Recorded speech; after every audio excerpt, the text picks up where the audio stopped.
Creator એને કહેવાય ને કે જેને એને લાખ ઉપર ફોલોવર હોય, લાખ ઉપર વ્યૂ આવતો હોય 24 કલાકને, એને ક્રિએટર કહેવાય. કે 10-15 હજાર વ્યૂ આવતો હોય એને ક્રિએટર ન કહેવાય. તો ભાઈ ક્યારેક છે ને તમે પણ નાના ક્રિએટર હતા, ક્યારેક તમારા પણ 10-15 હજાર ફોલોવર્સ હતા. ત્યારે કેમ છે ફેમિલી, સ્વાગત કરું છું ફરીથી એક નવા વ્લોગ વિડીયોની માલિપા. અને ભાઈ અત્યારે મસ્ત મજાનું ગુડ મોર્નિંગ થઈ ગયું છે. અને આપણે ખબર છે તમને, રાતે આપણે ક્યાં સૂતા હતા? જો ભાઈ, રાતે આપણે અહીંયા સૂતા હતા ને મસ્ત મજાની મચ્છરદાની આપણે બાંધી દીધી. એના કારણે મચ્છરદાની ન હોત ને તો અત્યારે મચ્છર આપણા તોડી ખાઈ આવત. તો તમને ખબર જ હશે કે 2-3 દિવસ થાય ને ઇન્સ્ટાગ્રામ ને યુટ્યુબમાં કે એવું હાલી રહ્યું છે ને કે ભાઈ ક્રિએટર કોને કહેવાય? ક્રિએટર એને કહેવાય ને કે જેને એને લાખ ઉપર ફોલોવર હોય અને શું કહેવાય, લાખ ઉપર વ્યૂ આવતો હોય 24 કલાકને, એને ક્રિએટર કહેવાય. એવું હું નહીં, એવું મિસ્ટર SK ભાઈ કહેતા હતા. થોડુંક સોશિયલ મીડિયા કહેવાય એટલે અને આમ તેમ તો હાલ્યા રાખે, પણ એમનો તમે વિડીયો જોવો એકવાર. કે 10-10 હજાર વ્યૂ આવતા હોય એને ક્રિએટર ના કહેવાય. લાખ ઉપર વ્યૂ જતા હોય ને એને ક્રિએટર કહેવાય. લાખ ઉપર ફોલોવર હોય ને એને ક્રિએટર કહેવાય. અને અત્યારે ઘણા બધા વિડીયો મૂકે છે કે બેટિંગના આ પ્રમોશન, બેટિંગ એપ આ ખોટી છે ને આ ખોટી છે. અને જે રિયાલિટી હોય ને મિત્રો, ઈ બેટિંગના પ્રમોશન SK ભાઈએ એવું કીધું કે જેને 10-15 હજાર ફોલોવર્સ હોય અને જેને 10-15 હજાર વ્યૂ આવતા હોય એને ક્રિએટર ન કહેવાય. તો ભાઈ SK ભાઈ છે ને, તમારે આવું નહોતું કહેવાનું. કારણ કે જે નાના ક્રિએટર હોય ને, તમે પણ નાના જ ક્રિએટર હતા પહેલાં, પછી અત્યારે તમારા ફોલોવર્સ આવ્યા છે. પણ હે ને તમે એમ ન કહો કે નાના ક્રિએટર આમ છે, નાના ક્રિએટર તેમ છે. તો બધા જે યુટ્યુબ વાપરે છે, જે યુટ્યુબમાં વિડીયો અપલોડ કરે છે, જે ઇન્સ્ટાગ્રામ ઉપર રીલ્સ મૂકે છે, બધા જ ક્રિએટર છે. ભલે બધાને 500 ફોલોવર્સ હોય ને તો એ ક્રિએટર જ કહેવાય. બધાને હું કહું છું, બધા ક્રિએટર છે. હાઇલાઇટ્સમાં પણ ઘણીવાર મૂક્યું હોય અથવા ક્યારેક કોઈક સ્ટોરીમાં મૂક્યું હોય કે એને કે આવી ગેમ ઉપર એને પૈસા કે ભરોસો રાખવો નહીં અને પૈસા નાખવા નહીં. પણ તેમ છતાંય આપણે એને આંધળો પૈસો કમાવા હાટું, એને લાલચ હાટું ગમે ત્યાં ગેમ હોય ને ડાયરેક્ટ સાઇનિંગ કરી નાખવી અને સીધા પૈસા 10-15 હજાર નાખી દેવી. અને પછી લોસ જ થવાનો છે, કારણ કે એ લોસ કરવા હાટું તો એ ગેમો બધી બની હોય છે. તો કાંઈ વાંધો નહીં, અને એ બધું તો થયું રેડી. પછી પણ કાંઈ વાંધો નહીં, આ તો શું કહેવાય, સોશિયલ મીડિયા કહેવાય. એટલે આમાં હે ને કોનું હાલવા માંડે અને કોનું રાતોરાત ડાઉન થઈ જાય, આવું કોઈ કાંઈ કહેવાતું નથી. જે સારા કામ કરે એનું ઉપર જાય અને જે ખોટા કામ ને એવું બધું ખોટું કરે એનું નીચે જાય. એમાં હે ને કોઈનું કાંઈ વાંક નથી. એ સોશિયલ મીડિયા કહેવાય. એમાં હે ને બધી વાયરલ થતું જ હોય ને અમુક વાયરલ નહીં થતું હોય. પણ કાંઈ વાંધો નહીં, આપણે એનાથી કાંઈ ફેર પડે નહીં. આપણે હે ને આપણા વ્લોગ બનાવવાના છે, તમને હે ને મનોરંજન કરાવવાનું છે, તમને હે ને મારા વ્લોગ જોતા રહેવાનું છે. અને લાઈક શેર સબસ્ક્રાઈબ કરવાનું ભૂલવાનું નથી. પથારી ઉપાડવાની હે તો પહેલાં આપણે હે ને મચ્છરદાનીને હે ને આપણે સાઈડ કરી લેવી. હા, ઓલું કપડું કાઢે ને એમ થઈ ગયો કોંગ્રેચ્યુલેશન્સ. કાંઈ વાંધો નહીં, આપણે કાઢી નાખ્યું હોય તો હવે હે ને આને આપણે ગાટલાને લેવું પડશે. કાંઈ વાંધો નહીં, એને આપણે પથારી આપણે ઉપાડી લીધી છે ને જો ભાઈ બધું ખાલી થઈ ગયું. કાંઈ વાંધો નહીં, ચાલો આપણે હે ને હવે નીચે જઈએ ને નીચે થોડુંક હે ને ખાઈ પી લઈએ. હે ને ભાઈ ચેલેન્જ વિડીયો, પ્રેન્ક વિડીયો અને વ્લોગ વિડીયો એવા આવતા હતા ને, તમને મજા આવી ગઈ વ્લોગ વિડીયો અને ચેલેન્જ વિડીયો અને પ્રેન્ક વિડીયો જોવામાં. તો પ્લીઝ યાર સપોર્ટ કરજો, થોડીક લાઈક શેર સબસ્ક્રાઈબ કરવાનું ભૂલતા નહીં. અને ભાઈ ટૂંકમાં જ આપણે હે ને કોંગ્રેચ્યુલેશન્સ વાળું સોંગ વગાડવાનું છે. આપણે હે ને આઈફોન છોડાવવાનો થોડાક જ દિવસમાં. કેટલા ખબર, માની લો 15 દિવસ જ, 15 દિવસમાં. અને હા ભાઈ, તમારા બધાની રૂબરૂમાં એટલી બધી કોમેન્ટ હતી ને કે હે ને ભાઈ તમારે ભાઈ આઈફોન હતો એ ગયો ક્યાં? તો ભાઈ હે ને એ તમને કહી દો ને કે આઈફોન હે ને આપણો હતો નહીં, હે ને ભાઈબંધનો હતો. અને મેં એ વિડીયોમાં કીધું હતું છેલ્લે, મેં હે ને ક્લિપ મૂકી હતી છેલ્લે કે હે ને એપ્રિલ ફૂલ નામની. કારણ કે હે ને તારે એપ્રિલમાં પહેલો દિવસ હતો ને, 1 તારીખ હતી, એટલે મેં કીધું કે ચડાવી હાલો ને કાંઈ. તો પબ્લિક સાચું કાંઈ રમી ગઈ છે.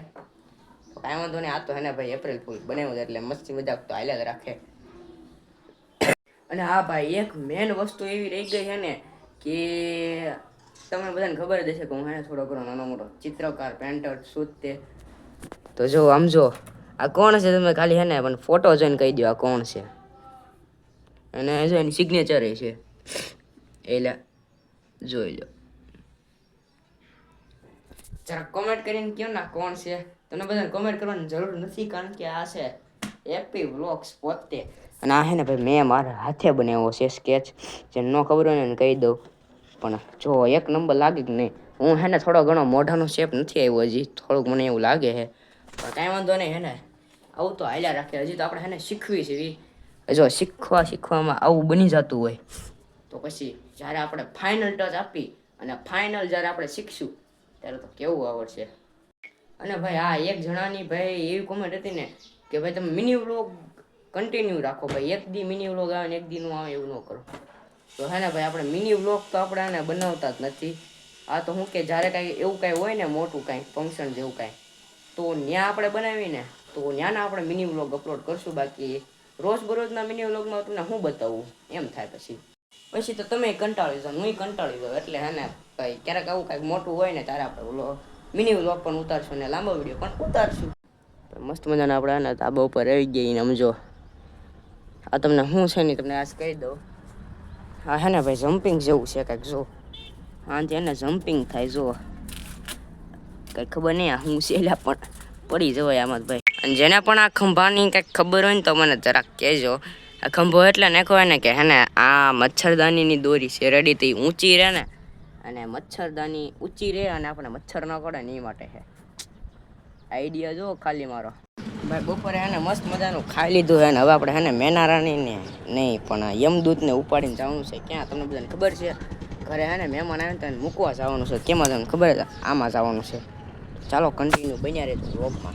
ફાઇનલી આપણે હે ને ચાલુ કરી દીધી અને આપણે હે ને રોડે પોગી ગયા. ને અહીંયા આપણે જવાનું હતું તો આપણે હે ને પોગી ગયા છીએ. તો ચાલો હવે હે ને ઘરે જ આવી અને ચાવી ઘરે.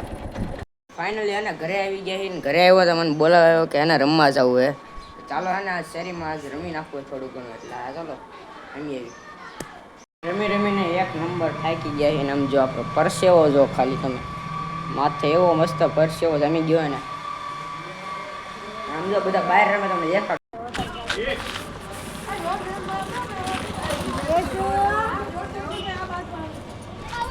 ઘરે આવી ગયા ને આપણે આવી છીએ ધાબા ઉપર. ફાઇનલી હે ને ભાઈ ધાબા ઉપર પહોંચી ગયા છે. તમે જુઓ ખાલી એનો નજારો તમે ખાલી જુઓ, એક નંબર ભાઈ સાહેબ. હા અત્યારે અંધારું થવા દેવું છે. અત્યારે આવી ગયા છીએ આપણે નીચે ને આપણે ભાઈ આવી ગયો. જો કેટલા દી પછી ખાવ છો ભાઈ ગોળો. આપણે ગોળો ખાવાની મજા જ બહુ આવે આપણને. એને મસ્ત મજાનો આપણે એને ગોળો ખાઈ લીધો અને હવે એને સીધા જઈશું આપણે નીચે, કારણ કે એના જમણો ટકો બની ગયો છે. તમે જોઈ શકો કે કેવા આપણા સમય આવી ગયા. આમ જો ચાર્જિંગમાં આપણે ફોન રાખીને આપણે એને વ્લોગ બનાવવો પડે છે, કારણ કે આપણે એને ચાર્જિંગ જ નથી ફોનમાં. અને આમ જો ભાઈ આપણે એને કઈ જગ્યાએ બેઠા તમને બધાને ખબર? આપણે એને દર વખતે જ્યાં આપણે બેવીએ ને ત્યાં જ બેઠા છીએ. જ્યાં આપણું એને એડિટિંગ ટેબલ છે. જો આ હે ને અહીં આપણે બેઠા હોય ને આ હે આપણે દોરી. તમે જોઈ શકો અહીંયા છે રેડી. આવું કંઈક સેટઅપ છે. એમ ખાઈ લીધું હે ને હવે હે ને ધાબા ઉપર આપણે આંટો મારવા જવાનું છે, કારણ કે એને થોડો પવન બવન હોય ને તો આજે હે ને ધાબા ઉપર હોવાનું છે. તો ચાલો જોઈએ. સામાન્ય વાત છે, ધાબા તો હે ને દાદરીથી ચડવું પડે. આપણી આટું કાંઈ હેલિકોપ્ટર કાંઈ આવે નહીં, કાંઈ વાંધો નહીં. હે ને થોડોક પવન જેવું તો મને લાગે છે, પણ હવે જો હમણાં પવન વહી ગયો તો પછી આપણે હોવાનું કેન્સલ રહે. અત્યારે જો પવન તો બહુ છે જ તે, એટલે હે ને હમણાં હે ને પથારી કરી નાખવી અને આપણે એને ઉપર વી ધાબા ઉપર હોવા. હવે ધાબા ઉપર આવી ગયા ને પવન તો વાત કરું ને એક નંબર પવન આવે છે. એમ થાય ને આયના ના પડે હોતું રહેવું છે. તો અને હા મારે હે ને એક મેન મુદ્દા ઉપર વાત કરવી હતી કે મેં જે આગળ વિડીયોમાં કીધું એ બધું હે ને સાચું હોય તે ન હોય આપણને કાંઈ ખબર નથી. એટલે જો મારાથી કાંઈક ભૂલ થઈ હોય તો નાનો ભાઈ સમજે હે ને માફ કરી દેજો. તો કોક ખોટું હોય અને કોક હાસું હોય, એમાં 100% એમ ન કહી દેવાય કે આ હાસો જ છે. તો હે ને અમુકથી કોકથી ભૂલ થઈ હોય તો એકવાર હે ને માફ કરી પણ દેવાય. અને તમને એવું લાગતું હોય કે ના ના આ બહુ ઊંચામાં જાય છે, તો પછી તમે તમારી રીતે જે કરવું હોય કરજો. બાકી આપણે તો હે ને તમે અમારા વ્લોગ જોજો અને લાઈક શેર સબસ્ક્રાઈબ કરજો. આપણને એનાથી કાંઈ લાગુ વળગતું નથી. અને બસ આજનો વ્લોગ વિડીયો આપણે અહીંયા પૂરો કરી દેવી તો કેવું રહે? સારું રહે ને? તો બસ આજનો વ્લોગ વિડીયો આપણો અહીંયા પૂરો કરી દેવી છીએ. વિડીયો ગમ્યો હોય તો વિડીયોને લાઇક શેર સબસ્ક્રાઇબ કરવાનું ભૂલતા નહીં. મળવી એકાદા નવા વ્લોગ વિડીયો સાથે, ચેલેન્જ વિડીયો સાથે. ત્યાં સુધી જય માતાજી, જય દ્વારકાધીશ.